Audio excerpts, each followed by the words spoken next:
Hello friends. तो बहुत time के बाद वीडियो अपलोड कर रहा हूँ, तो थोड़ा कुछ काम में बिजी हो गया था इसलिए। तो चलो आज हम लोग चैप्टर पढ़ते हैं। एक पोएम पढ़ने वाले हैं हम लोग आज, थिनर दैन अ क्रिसेंट। ठीक है, ये क्लास 10 का पोएम है, बिहार बोर्ड का। तो हम इसको डिस्कस करेंगे आज। बहुत ही अच्छा पोएम है। तो चलिए स्टार्ट करते हैं।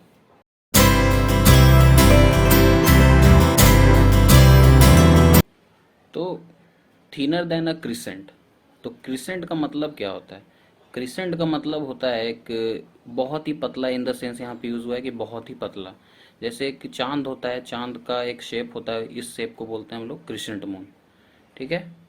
तो इस कविता को लिखा है विद्यापति ने। विद्यापति के बारे में जानते हैं पहले हम लोग। तो विद्यापति के बारे में इंट्रोडक्शन दिया हुआ है, तो उसको पढ़ते हैं हम लोग। Born in the village of Bisapi in Madhubani on the eastern side of north Bihar, Vidyapati is well known for depicting the pangs of separation in the well known tradition of Jayadeva. ठीक है। तो विद्यापति का जन्म हुआ है बिसापी में, जो कि मधुबनी में। ठीक है, जो कि पड़ता है हम लोग नॉर्थ बिहार में पड़ता है ये।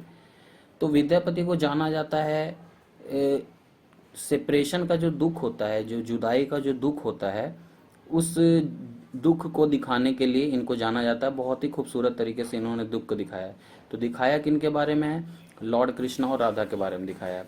तो ये कौन सा लिखा हुआ है? In the well known tradition of Jayadev. तो जयदेव एक खुद भी एक पोएट थे, जो कि राधा और कृष्णा के जुदाई को दिखाते थे कि दोनों का जुदाई में कितना पेन है, कितना पैनिक है, कितना फ्रस्ट्रेशन है ना, ये सब चीज़ों को दिखाते थे। हालांकि his love songs recreate the end reveal the world of Radha and Krishna. तो इनका अगर हम लोग लव सॉन्ग्स पढ़ते हैं, तो ये राधा और कृष्ण की दुनिया का जो प्यार भरा दुनिया था, उस दुनिया को ये लोग दिखाते हैं इस अपने पोएम के थ्रू। ठीक है, अपने सॉन्ग्स के थ्रू।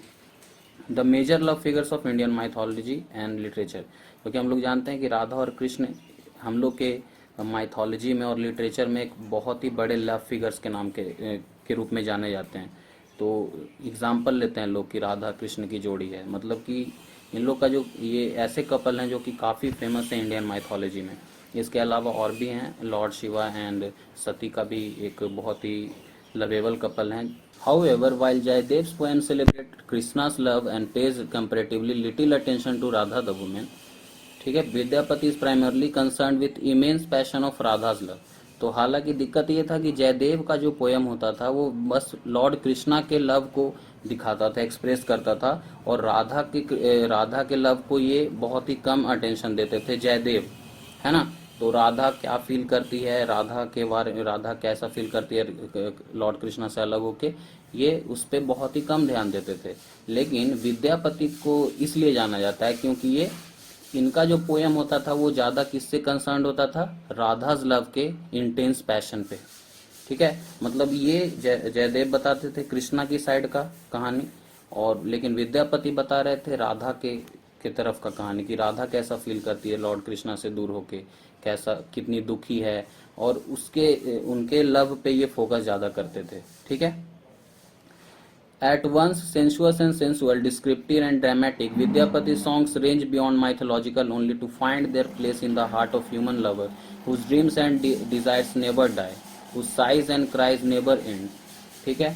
तो विद्यापति का जो पोएम था वो कभी कभी सेंसुअस, कुछ टाइम के लिए सेंसुअस हो जाता था। सेंसुअस और सेंसुअल का मतलब होता है रोमांटिक, कह सकते हैं एक तरीके से, जिसमें लोग बहुत ही क्लोज हो जाते हैं, है ना। डिस्क्रिप्टिव हो जाता था, बहुत ही लंबे तौर पे सारा चीज़ को एक्सप्रेस किया जाता था, और ड्रामेटिक होता था, एक ड्रामेटिक सीन होता है जैसे फिल्मों में, उस तरीके से इनका पोएम में आपको ड्रामेटिक सीन मिलेगा देखने को। तो हालांकि विद्यापति का सॉन्ग जो होता था, इनका पोएम जो होता था, माइथोलॉजी से भी आगे चला जाता था, जिससे हम लोग जैसे नॉर्मल ह्यूमन बींग्स भी इससे रिलेट कर पा रहे थे, कर पाए। अगर हम लोग देखेंगे तो हम लोग भी इस पोएम से अपने आप को रिलेट कर पाएंगे, क्योंकि हम लोग भी ह्यूमंस हैं, हम लोग भी लव कर सकते हैं। तो हम लोग भी इस पोएम को रिलेट कर सकते हैं अपने आप से, जहाँ पे ड्रीम्स और डिज़ायर कभी नहीं मरते, जहाँ पे एक लवर जो होते हैं उसके ड्रीम्स, उसके सपने, उसकी इच्छाएं कभी नहीं मरती, उसके दुख कभी नहीं मरते, उसका रोना कभी ख़त्म नहीं होता, ऐसा है। तो इनका पोएम सिर्फ राधा कृष्ण के कहानियों तक ही नहीं सीमित होता था, उससे ऊपर चला जाता था, मतलब कि हम लोग जैसे लोग भी इससे रिलेट कर पाएँ, है ना। जो हम लोग भी जानते हैं ये सब चीज़ों के बारे में, तो लव में क्या होता है वो यहाँ पे तुमको देखने को मिलेगा, हम लोग सबको देखने को मिलेगा। ठीक है। The present poem is in the form of a report from a friend of Radha to lord Krishna. तो ये पोएम जो है एक रिपोर्ट की तरह, एक पोएम नहीं है, एक छोटा सा रिपोर्ट है, कह सकते हैं कि एक इंफॉर्मेशन देने गई है राधा की दोस्त लॉर्ड कृष्णा को। ठीक है।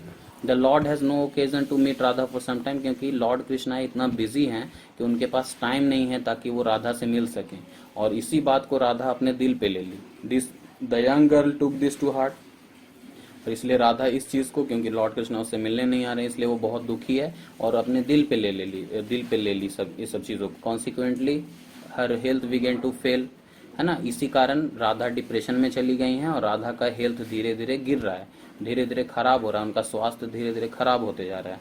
Greatly concerned over the condition of Radha, और इसी कंडीशन को देख के राधा की जो फ्रेंड है काफ़ी चिंतित है कि एक एनोनिमस फ्रेंड है जो कि लॉर्ड कृष्णा के पास जाती है। एनोनिमस मतलब कि कोई उनकी अज्ञात दोस्त है जो है, बस राधा की दोस्त है कोई, ठीक है, वही जाती है लॉर्ड कृष्णा के पास और इस चीज़ को रिपोर्ट करती है। ठीक है। तो ये था इस पोएम का इंट्रो जो विद्यापति के बारे में भी है, और इस पोएम है किस चीज़ के बारे में वो बताया गया है इसमें से। ठीक है। अब हम लोग आते हैं पोएम पे। बहुत ही छोटा सा पोएम है, एक रिपोर्ट है, रिपोर्ट की तरह ये खत्म हो जाएगा। ठीक है। तो पढ़ते हैं। Her tears carved a river and she broods on its bank hurt and confused. तो कह रहा है, इस पंक्ति में बोल रहे हैं विद्यापति कि राधा के आंसुओं से एक नदी बन गई है और उस नदी के किनारे वो खड़ी है, बिल्कुल दुखी और बिल्कुल कंफ्यूज्ड, उसको समझ नहीं आ रहा क्या है। ठीक है। फिर से बता रहा हूँ, वो अपने आंसुओं, उसके आंसुओं से एक नदी बन गई है और उसी नदी के किनारे वो खड़ी है, बिल्कुल दुखी और कंफ्यूज्ड है वो। ठीक है। You ask her one thing she speaks of another.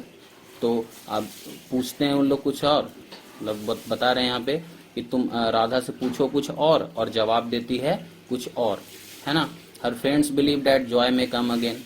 तो उसके दोस्तों को, सहेलियों को लगता है कि फिर से कृष्ण आएंगे और फिर से वो खुशी के दिन वापस आ जाएंगे, लेकिन उसके बाद फिर लगता है कि नहीं हो पाएगा और सब लोग होप खो देते हैं और वहीं पे सब कुछ खत्म हो जाता है ना। लगता है कि होगा और फिर लगता है कि नहीं हो पाएगा, है ना। At times they vanish hope and case to cease to case. ऐसा हो जाता है कि सारा होप वैनिश हो जाता है, सब खत्म हो जाता है और लगता है सब कुछ एंड हो गया, सब खत्म हो गया, ऐसा लगता है। ठीक है। तो फिर इसी पोएम में तीसरा जो पारा है उसमें बोलता है, O Madhava I have run to call you, Radha each day grows thinner than a crescent in the sky. तो वही बोलती है फ्रेंड जाके, ओ माधव, ओ कृष्ण, मैं आपको बताने आई हूँ कि राधा जो है दिन पर दिन पतली होती जा रही है, बिल्कुल पतली, जैसे एक क्रिसेंट होता है ना आसमान में जैसा एक क्रिसेंट मून होता है, उतनी पतली होती जा रही है। ठीक है। तो इसी के साथ ये पोएम यहीं पे एंड हो जाता है। ठीक है। अच्छा लगे तो बिल्कुल इस चैनल को सब्सक्राइब करो और अपना डिमांड बता सकते हो कि कौन सा पोएम का मैं यहाँ पर या कौन से स्टोरी को यहाँ पे बताऊँ, ताकि मैं फिर नेक्स्ट वीडियो आप लोगों को बता सकूँ कैसे किस चीज़ पे बनाना है। ठीक है। Thank you.